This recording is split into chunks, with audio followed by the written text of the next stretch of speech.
तस्मै श्री गुरुवे जय बोले अनंत सिद्ध परमेश्वरी भगवान की जय हो। मुझे लगता है आप इंसान के द्वारा बनाए गए कठपुतलियां नहीं, आप स्वयं एक जीवंत आत्म तत्व हो। और कल मैंने संबोधन करके आपसे कहा ही था कि ज्ञान घोष इतना अच्छा होना चाहिए कि हम प्रभु के दरबार पर आकर, आपको याद है भगवान कितने राज्यों पर विराजमान है? 14 राज्यों पर विराजमान नहीं, भगवान कितने राज्यों पर विराजमान है? आवाज नहीं आई। कल आपको फोकट का खाना मिला था, दूसरे ने आपको फोकट का भोजन कराया था, उसके खाने के बाद भी आपने अपनी एनर्जी को लूज कर दिया है। ऐसा काम चलने वाला नहीं है। प्रभु के दरबार पर आओ तो ऐसे बन करके आओ कि सुनता मेरी कौन है और किसे सुनाऊं मैं।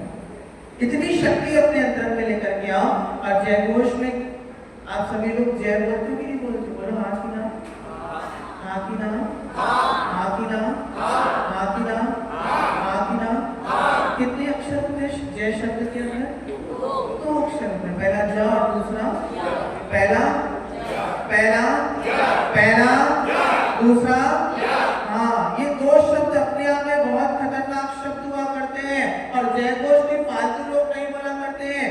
जय शब्द हमसे कहता है जिसको जन्म का अंत करना है वो जय बोलना, और यह शब्द हमसे कहता है जिसको यम अर्थात यमराज का अंत करना हो जय घोष बोलना, अर्थात जिसको जन्म और मरण का अंत करना हो वो जय बोलना, और जिसको जन्म मरण अच्छा लग रहा हो बिल्कुल भी जय मत बोलना। अब पता लग जाए जिसको मोक्ष जाना है ना, मोक्ष जाना है कि नहीं जाना है?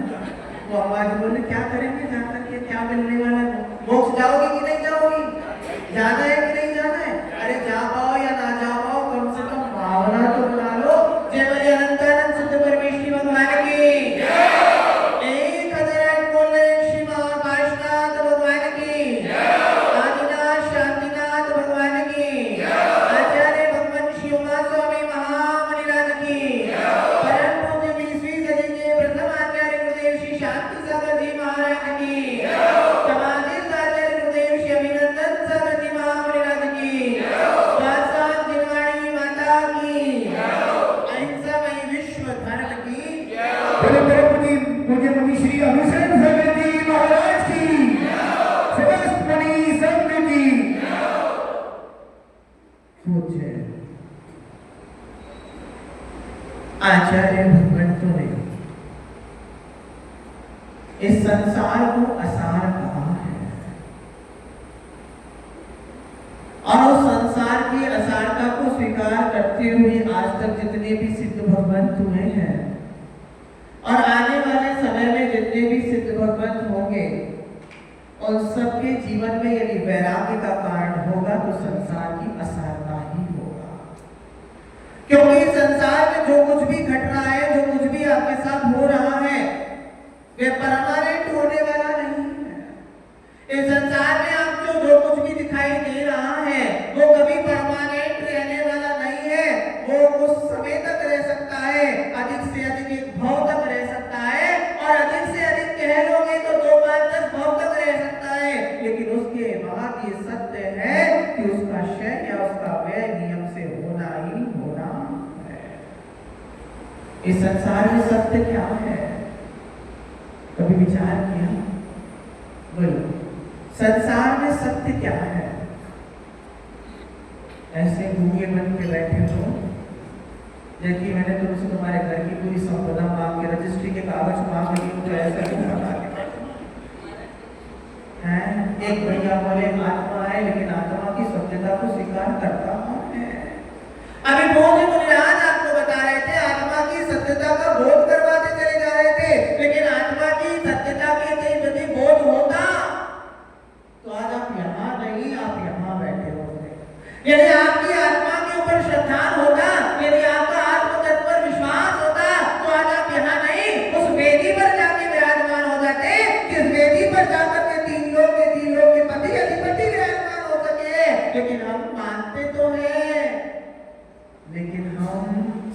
जानते नहीं है।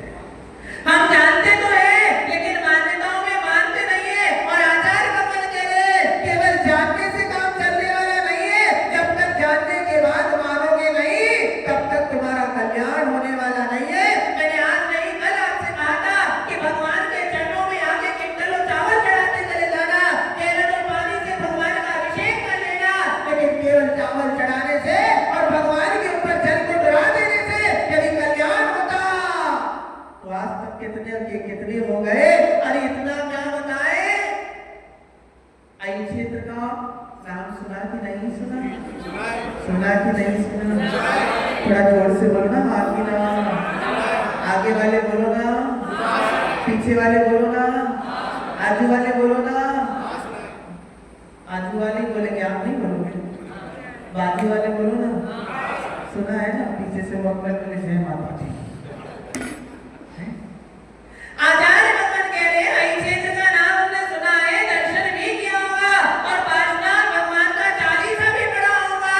और चालीसा पढ़ने के बाद हमको बोध होता है कि क्या किया था उस कुएं के अंदर, क्या किया था, प्रतिमा को।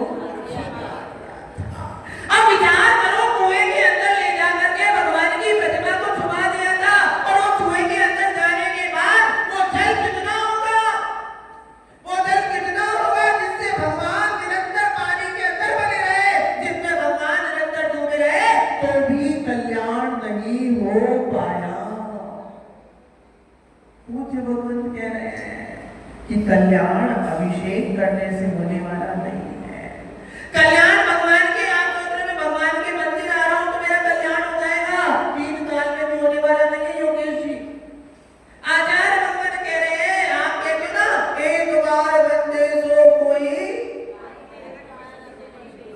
तुम तो एक बार वंदना का फल मांगते हो, वो डोली वाला तो दिन में 2 बार चढ़ के जाता है, उसको क्या मिलेगा? तुमको तो विचार करो। आचार्य भगवंत लिख करके गए हैं, आचार्य भगवंत बता करके गए हैं यदि कल्याण करना है तो कैसे करना पड़ेगा।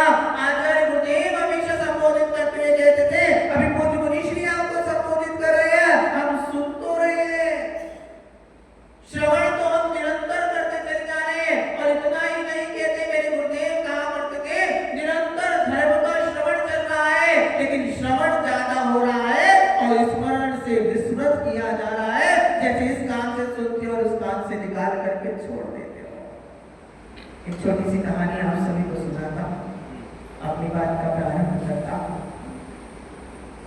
जो मैंने बहुत साल पहले कहानी सुनी थी। एक था राजा और एक थी रानी। क्या सुना था?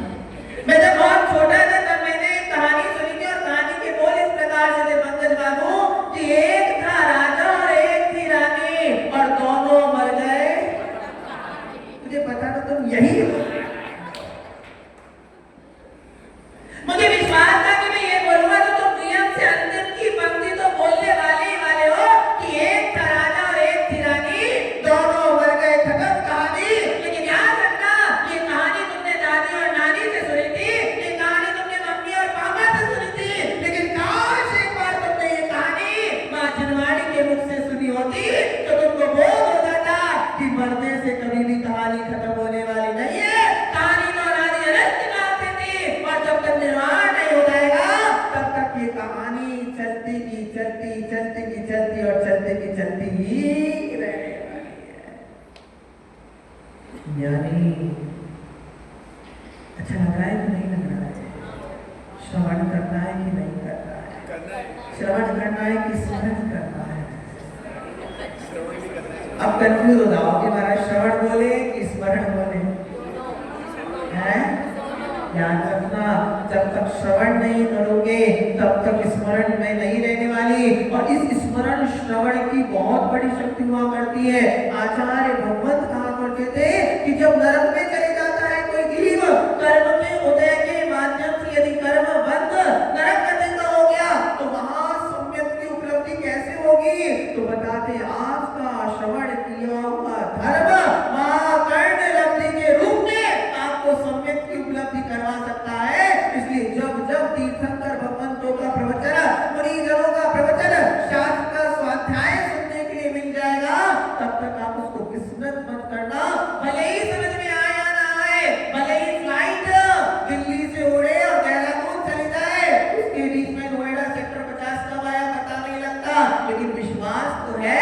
सेक्टर 50 आया था।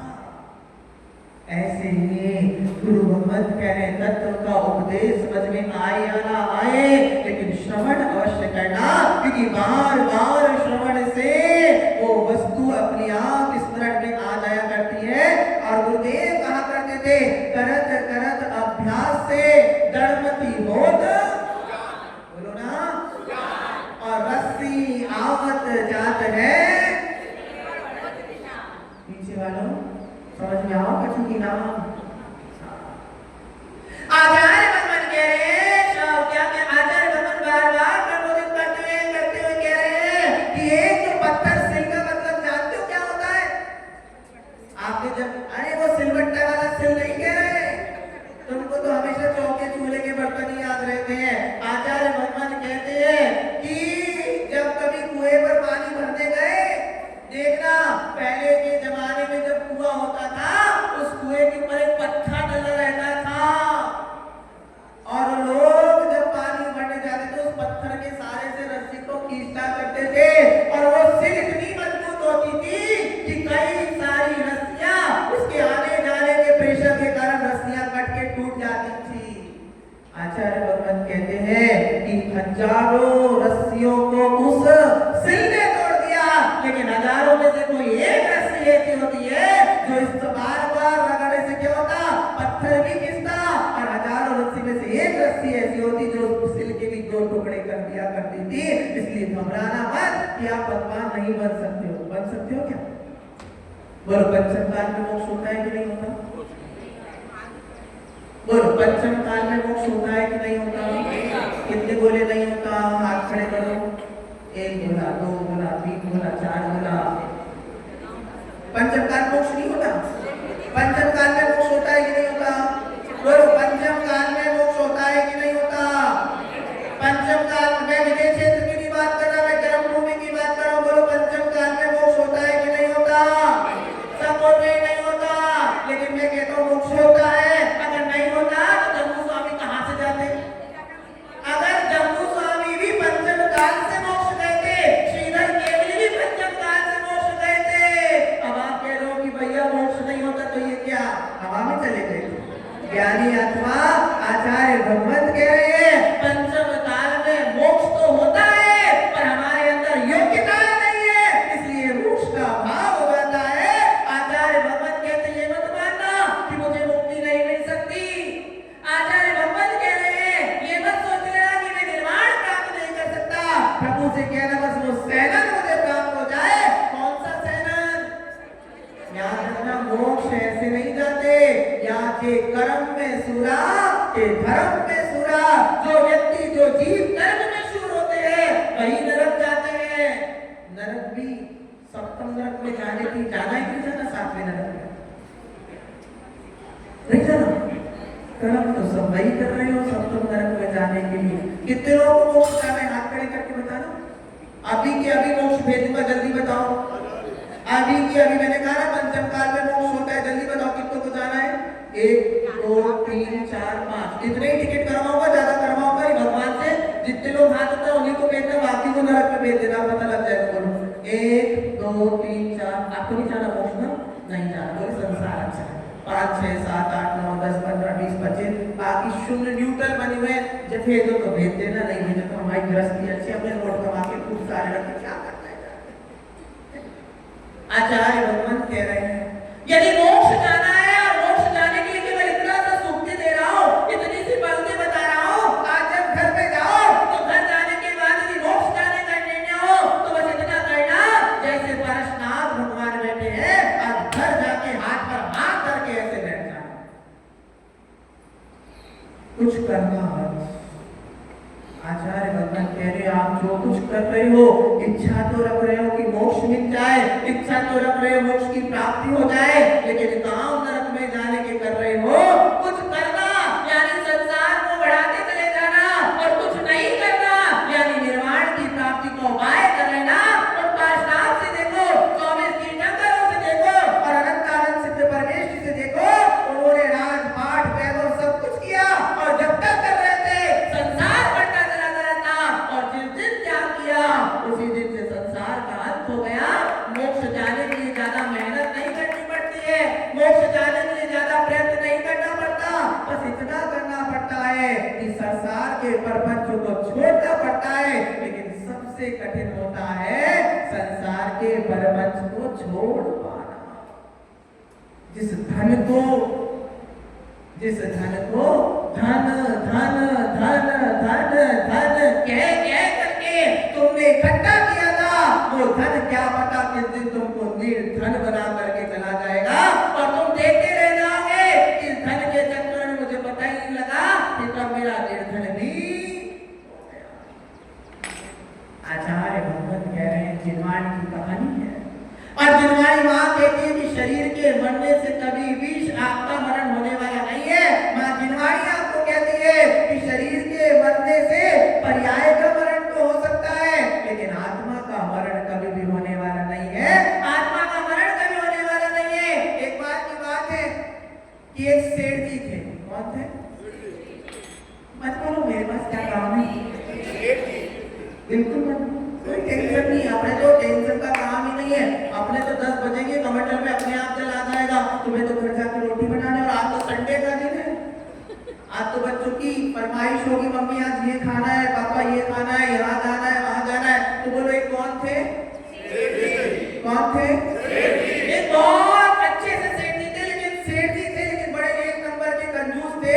ये और कहते थे यदि चाय में मक्खी गिर जाए तो चाय को फेंक देते थे, और यदि घी में मक्खी गिर जाए तो मक्खी को निकाल देते। इतने अच्छे सेठ जी थे, शादी के लगभग 30 साल गुजर चुके थे, लेकिन उन्होंने कभी भी अपनी सेठानी को अपनी तिजोरी नहीं दिखाई थी। उन्होंने कभी अपनी सेठानी को अपनी तिजोरी के पास भी जाने नहीं दिया था, क्योंकि एक बार वो किसी निर्ग्रंथ मुनिराजों के प्रवचन सुनने चले गए थे, और मुनिराज ने प्रवचन में कहा था कि जब दो संत आपस में मिलते हैं तो संस्कार की बात करते हैं। क्या कहा था? जब दो संत आपस में मिलते हैं तो संस्कार की बात किया करते हैं। जब दो पुरुष आपस में मिलते हैं व्यापार और व्यवसाय की बात किया करते हैं। लेकिन जब दो महिलाएं आपस में मिलती है तो साड़ी और गले के हार की बात किया करती है। इसलिए उसने कहा था कि अपने घर का भेद कभी देना मत, अपनी पत्नी को अपना कुछ दिखाना मत, क्योंकि घर का भेद ही लंका। अब दिन कहते हैं कभी ना कभी सेठ कितने भी दिन बच के रह जाए, लेकिन कहते कभी ना कभी तो ऊंट पहाड़ के नीचे आएगा ही आएगा। अब एक दिन क्या हुआ, 30 साल गुजर चुके थे। एक दिन अचानक से सेठ की कमर में इतना दर्द हो गया, इतना दर्द हो गया, ना तो उठा जाए ना बैठा जाए। सेठ जी तो पलंग पर डल्लब के गद्दे पर ऐसे लेटे हुए थे, ऐसे करवट लेना भी मुश्किल होता था। और देखो इत्तेफाक की बात कि एक आदमी जो 50 साल पहले उधारी लेकर के गया था, आज वो सूद समेत चुकाने के लिए आ गया। अब कोई लेने आता तो सेठ जी कहते आज नहीं मैं कल आना, कल नहीं परसों आना।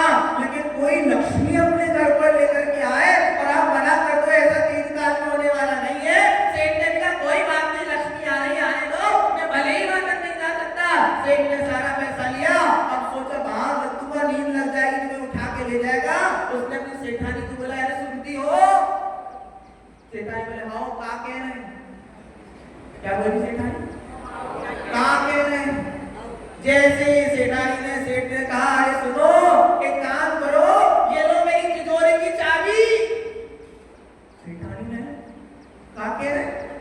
जालो हमारी तिजोरी की चाबी। उसने कहा भाई सपना उपना है, गाल में चमक लगाई। नहीं भैया सपना नहीं देख रही, हकीकत देख रही हूँ। सेठ ने कहा एक काम करो सेठानी, शादी को 30 साल गुजर गए, आज तक मैंने तुमको कोई चीज नहीं दिलाई, आज मेरा भाव हुआ है, ये तुम तिजोरी की चाबी लो, और जैसे तिजोरी खोलोगी तुम्हें सामने रखा हुआ एक सोने का बिस्किट दिखाई देगा। क्या दिखाई देगा? बोलो ना। हाँ बिल्कुल, वो चाबी वाले खिलौने बार बार कहना पड़ता है बोलो ना बोलो ना बोलो ना बोलो ना, है क्या दिखाई देगा? तुम एक काम करना, तिजोरी खोलोगी और तिजोरी खोलते ही तुमको सामने एक सोने का बिस्किट दिखाई देगा। तुम एक काम करना, आज तुम ये लिफाफा उस तिजोरी में रख देना और वो सोने का बिस्किट निकाल लेना, और जो तुमको बनवाना हो, आज तुमको खुली छूट है, जो बनवाना हो वो बनवा करके चली जाना।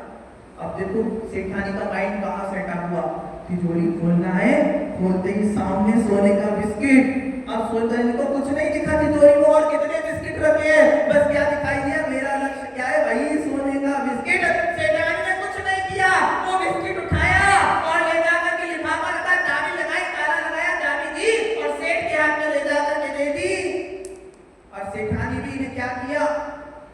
सेठानी सिरानी फौरन सुनार की दुकान पर गई और सुनार की दुकान पर जाकर वो बनवा ली, क्या मैंने कमरबंद, कंजूरा, तगड़ी, क्या बोलते मुझे नहीं पता, आप सब 35 ले आपको। अब जैसे ही सेठानी ने वो तगड़ी बनाई, वो सेठानी दिन में कभी मंदिर नहीं जाती, 7 साल गुजर जाते थे, अनंत चतुर्दशी के दिन मंदिर जाती थी। अब जैसे ही तगड़ी बनी और नगर में महाराज आए, अब तो सेठानी सुबह अभिषेक में भी गाने लगी, महाराज के प्रवचन में भी गाने लगी, आहार में भी गाने लगी, दोपहर की क्लास में जाने लगी और शाम की कक्षा में भी जाने लगी। भैया जब तक कोई देखेगा नहीं तो कीमत वसूल होगी कैसे? घर में लड़ाइयां इसीलिए हो रही है महिलाओं के कारण। उसने ये चीज खरीदी है तो मैं भी ये चीज खरीद के जाऊंगी, एक बार की बात है। आपको अच्छा लग रहा है ना, सुनाओ कि नहीं सुनाओ? थोड़ा लंबा समय ले सकता हूँ? घर तो नहीं जाना है, भूख तो नहीं लग रही है? कितने लोगों को भूख नहीं लग रही बताना?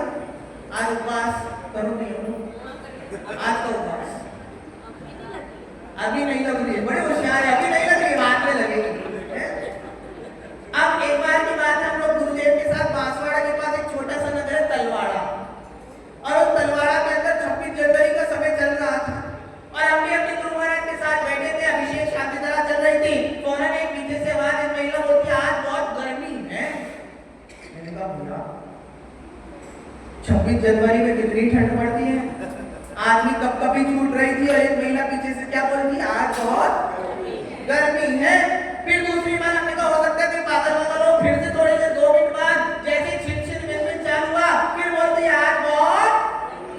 आखिर में मैंने सोचा कि भैया एक और ऐसी महिला आके शांति धारा पूरी हो जाए, उसके बाद देखता हूँ कि ऐसी कौन महिला है जो आज बहुत गर्मी है, आज बहुत गर्मी है। जैसे ही शांति धारा खत्म हुई उसने फिर से पूछा आज बहुत गर्मी है। जैसे ही मैंने पीछे मुड़ के देखा तो उसकी पड़ोसन कहती, मैंने अंगूठी कब खरीद की लाई? मैंने कहा समझ में आ गया, कोई ऐसे पूछने तो आज बहुत गर्मी है। ये सबके साथ कंडीशन है, जब तक पूछोगे नहीं कीमत वसूल होने वाली बिल्कुल भी नहीं थी।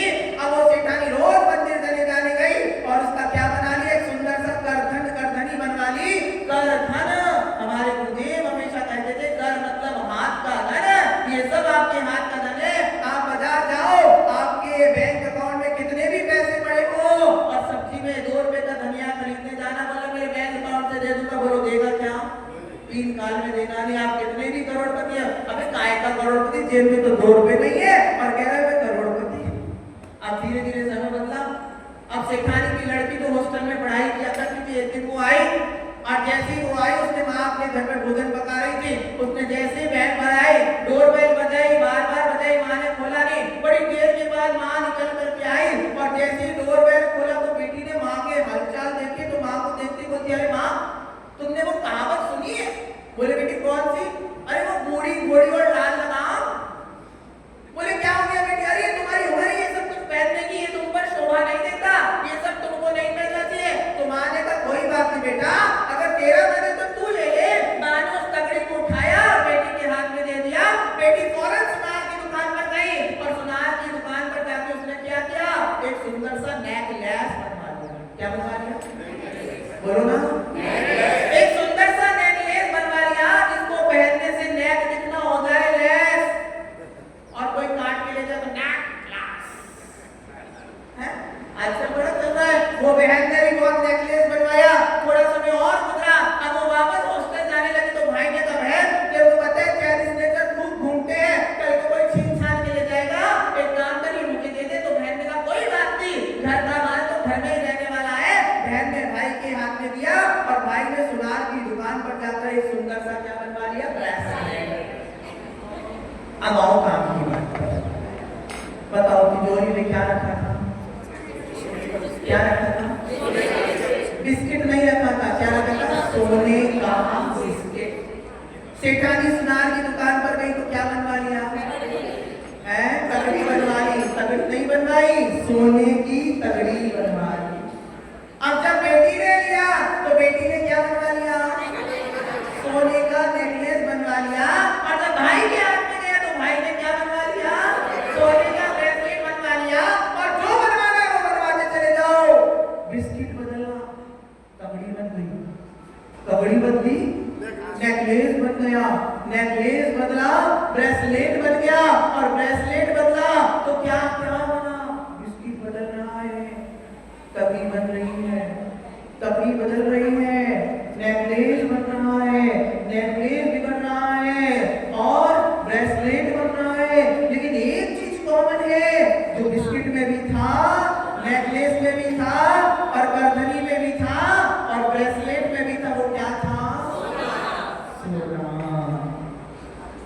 आचार्य भगवत स्वामी महाराज तत्वार सूत्र ग्रंथ में लिखते हैं, उत्पाद व्यय द्रव युक्तम सत, जिसमें निरंतर उत्पाद और व्यय चला जा रहा है, वही सत्य है। और सत्य क्या है? सत्य द्रव्य का लक्षण है। कल मैंने पूछा था ना, आप कौन हो? शरद। Who are you? I am a शरद शेख। क्यों भैया? Who are you? Akash. Who are you? I am आकाश। क्यों Yogesh ji? Who are you? I am Yogesh ji. हैं? याद रखना, चाहे वो आकाश हो, चाहे वो योगेश हो, चाहे वो शरद हो, चाहे वो पंकज जी हो और एक्स वाई जेड यहाँ बैठे जितने भी महानुभाव हो, ये जितने भी जो नाम तुम बता रहे हो, ये सारे के सारे नाम कब तक है? जब तक ये शरीर है।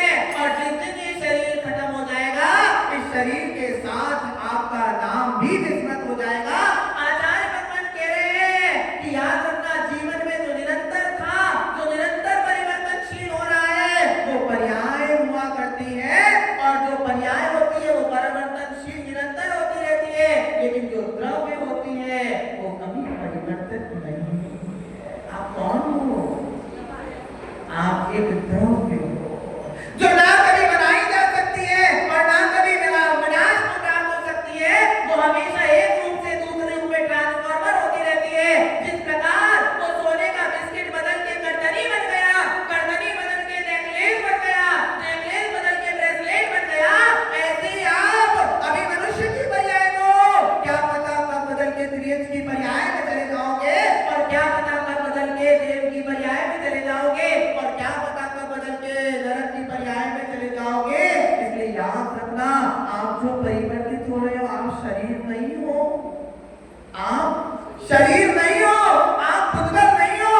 खाना पीना, हंसना रोना, गाना गलाना, ये सब आप नहीं हो, बल्कि आप तो वो शुद्ध आत्म तत्व हो, वो प्योर सोना हो, जिसको जितनी तपन लगती है उतना सुंदर और शुद्ध होता चला जाता है। लेकिन हमारी दृष्टि में तो शरीर दिखता है, आत्मा दिखाई। पर आप मानते हो कि नहीं, आत्मा होती है कि नहीं होती है? अरे और एग्जाम्पल से समझ रहे थे, आपको ये ट्यूबलाइट दिख रही है कि नहीं दिख रही है? इसकी लाइट दिख रही है कि नहीं दिख रही है? याद रखना, ट्यूबलाइट मतलब शरीर, और जो जल के प्रकाश हो रहा है वो शरीर का अलग चलन। लेकिन एक चीज बताओ, क्या बिना करंट के ट्यूबलाइट जल सकती है क्या? ये तो श्रद्धा है ना कि यदि करंट नहीं होगा तो ट्यूबलाइट जलने वाली नहीं है। और जिसको करंट देखना हो, करंट दिखाई देता है, और जिसको दिख जाता है वो इस दुनिया को दिखाई नहीं देता है। करंट किसी को दिखाई नहीं देता और जिसको दिख जाता है वो इस दुनिया में दिखाई नहीं देता। ठीक उसी प्रकार से श्रद्धा रखना है कि मैं जीव तत्व हूँ और जब तक इस शरीर में जीव तत्व विद्यमान है तब तक इसमें सब कुछ दिख रहा है, तब तक आप रिश्ते नाते बनाए हो। और जिस दिन शरीर से आत्मा अलग हो जाएगी, उस दिन सारे रिश्ते नाते सब फेल हो जाएंगे। जिस शरीर को आप सजा रहे हो, जिस शरीर को आप संभाल रहे हो, और पहले का जमाना था जब घर की ड्रेसिंग टेबल पर एक क्रीम रहती थी भैया, फेयर एंड लवली, पापा आते वही लगाते, मम्मी आती वही लगाती, बच्चे आते वही सही कह रहा हूँ कि गलत कह रहा हूँ? एक क्रीम होती थी फेयर एंड लवली, गलत कह रहा हूँ क्या? वही क्रीम होती, सब आते वही लगा रहे। लेकिन जैसे जैसे महिलाओं ने कहा, आंटी बोली हमने तो लगाई नहीं, आंटी सबने लगाई होगी है। जैसे जैसे समय बदला, महिलाओं ने कहा हमारा अधिकार अलग, तो पुरुष ने कहा हम तुम्हारी hand fair and lovely cream क्यों लगाए, हम भी अलग क्रीम लगाएंगे। और क्या बना दिया, माल वही, प्रोडक्ट वही, बस क्या किया, आगे का धोखा बदला और आदमी पागल बन गया। I am fair and handsome, खूब लगाओ और गोरे हो जाओ। अरे भैया ये क्रीम के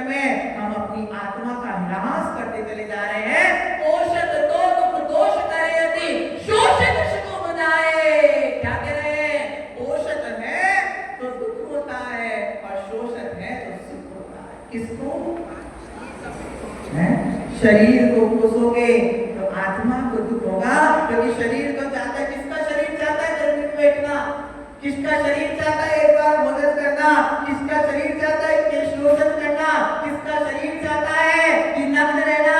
लेकिन याद रखना, यदि शरीर का शोषण करते हैं तो आत्मा पोषित होती है, और जब आत्मा का शोषित करते हैं तो शरीर को शोषित हुआ करता है। अभी तुम्हारे ऊपर है कि तुमको किसको संभालना है, किसको संभालोगे है? समझ में आ रहा हो कि ना आ रहा हो, जा तो बताओ, अच्छा लग रहा हो कि नहीं लग रहा हो है? समझ में आ रहा है ना? आचार्य भगवान कहते हैं पर्याय के चक्कर में तो अनंत भव गुजर चुका है, पर्याय के चक्कर में तो अनंत भव बीत चुका है, लेकिन अब समझ जाओ, क्योंकि अब नहीं संभले तो क्या पता ये देव शास्त्र की सन्निधि फिर कभी मिलेगी कि नहीं मिलेगी, मुझे नहीं पता। अत्यंत सौभाग्य होता है जब तुम्हारे नगर में दिगंबर रैनास तुम्हारे नगर तक स्वयं से चल रहा है। चिंतन करना, विचार करना कितना मुश्किल होता है गुरुजनों के दर्शन पाना। तुम दौलत राम जी से पूछना जो मृणालों के स्वरूप के दर्शन करने के तरसते थे और खुद नग्न बंद कमरे में होकर के अनुभव करते थे कि कैसे दिगंबर मृणाल योगी जन होते होंगे, कैसे दिगंबर मृणाल होते होंगे, क्या मृणाल का वैभव आत्म वैभव। याद रखना, वैभव दो प्रकार का होता है, एक न्याय वैभव जो आप सब बैठे हो, एक अंतरंग वैभव हुआ करता है जो मेरा स्वयं का हुआ करता है। आपको लगता होगा गुजरात का बाहरी वैभव अच्छा होगा तो मुझसे जुड़ते चले जाइए। याद रखना, बाहरी चीज को देखकर जो जुड़ता है वो चमार कहलाता है। चमार क्या करता है? चमड़ी देखता है, और जो अंदर की चीज को दिखता है वो आत्मज्ञ कहलाता है। आपने शरीर को समाजते समाजते अपने आप को ऐसा चमार बना रखा है कि दांत धब्बे हो गए तो ये लगाओ, वो करो, रोज रोज वहां जाते हैं, क्या बोलते हैं, सैलून जाते हैं और फेशियल करवाते, ना जाने क्या क्या क्या प्रपंच करते चले जाते हैं और शरीर को ब्यूटीफुल बनाते चले जाते हैं। इतना भी बनाओ, बनोगे तो फूल के फूल ही रहने वाले हो।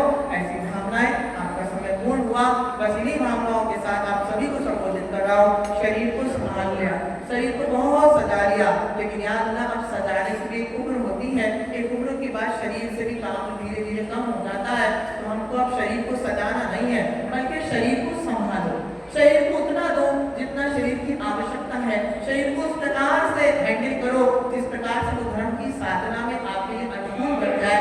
ऐसा ना हो कि वही शरीर आपके लिए प्रतिकूल बनता चला जाए। जितनी भी चेयर पर बैठी वुमेन्स हैं, कोशिश करो कि प्रभु के दरबार में आए तो कम से कम एक भोग तो नीचे बैठकर लगाने की कोशिश करें, क्योंकि आप अपना प्रभु के दरबार में हमारा पाप करता होते हैं कि प्रभु के दरबार में बैठ करके भी हमको ऊंचे स्थान पर बैठना पड़ता है।